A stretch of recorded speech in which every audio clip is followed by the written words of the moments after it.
இந்த கொஸ்டினில் ஒரு லீப் வருடத்தில் சுதந்திர தினத்திற்கும் அக்டோபர் 24ற்கும் இடையேயான மொத்த நாட்கள் எத்தனை அப்படின்னு சொல்லி கேட்டிருக்காங்க. இப்போ நமக்கு வந்து சுதந்திர தினம் எப்பவும் தெரியும், ஆகஸ்ட் 15ஆம் தேதி. ஆகஸ்ட் 15ல் இருந்து அக்டோபர் 24க்கு இடையில எத்தனை நாள் இருக்குன்னு கண்டுபிடிக்கணும். ஸோ கொஸ்டினில் ஒரு லீப் வருடம் அப்படிங்கிற ஒரு வார்த்தை விட்டுருக்காங்க பாருங்கள். ஸோ இதில் வந்து லீப் வருடம் வந்து எந்த அஃபெக்ட்டும் பண்ணாது.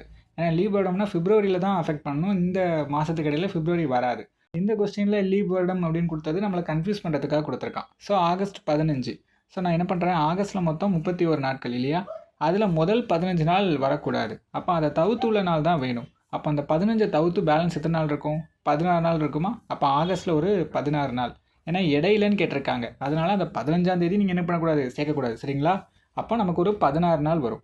இப்போ அடுத்து செப்டம்பர் அப்படின்னு பார்த்தீங்கன்னா நமக்கு எத்தனை நாள் இருக்கும், மொத்தம் 30 நாட்கள் இருக்கும். அந்த 30 நாட்களுமே வரும். அக்டோபரை பொறுத்த வரைக்கும் 24 நாள்.